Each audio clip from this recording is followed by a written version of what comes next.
powerful Blockify tool to convert entities to blocks. In this furniture plan, we have a bunch of desk and chair symbols. Taking a closer look, we can see that each of these symbols includes 18 individual entities. And if we select all similar entities in the drawing, that's over 4,000 individual entities. That's poor drawing practice, and we should clean it up. But doing so manually is time-consuming. Using Blockify and taking all the default options, BricsCAD automatically analyzes the drawing to find any sets of entities that match existing block definitions. If it doesn't find an existing block definition, it creates one. If it does find one, Blockify uses it to automatically replace the individual entities. And it doesn't stop there. You can use Blockify to replace patterns of geometry with arrays. You can see in this drawing there are several rectangular layouts of these desks and chairs. With the Array option enabled, Blockify analyzes the drawing and automatically creates multiple rectangular arrays.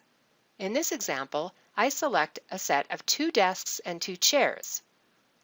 BricsCAD sees the different patterns of rectangular desk layouts, automatically creating separate arrays.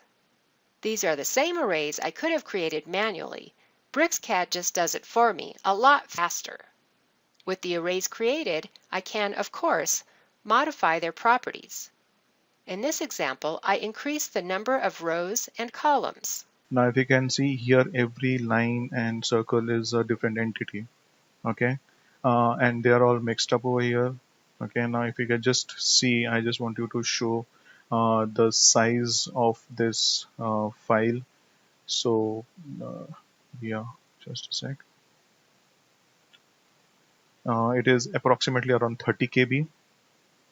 Okay, and what we will do now is we are going to create blocks out of all of this. So I'm going to give the Blockify command the left side model as a reference, and then we will see how it comes out to be.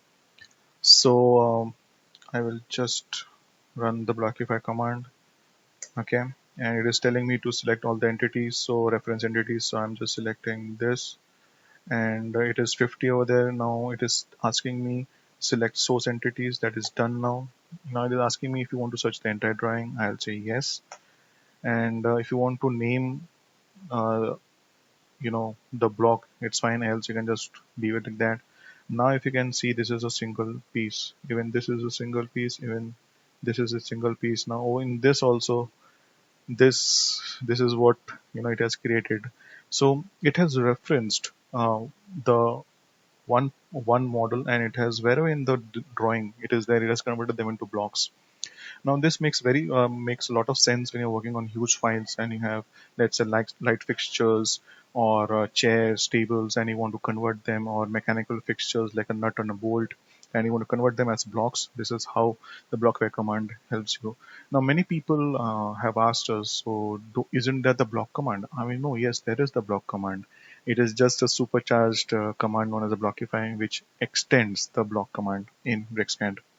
We are going to save this Blockify file and see another advantage that we just saw it was approximately around 30 KB. So I'm going to save this again, and I'm going to save this on my desktop. Okay, and yep. So now let's see what happens to that. And if you can just see, since I use a Blockify command, it has reduced it by 6 KB, approximately by 10 KB, 6 to 10 KB. Now this is again a value addition when you're working on huge files.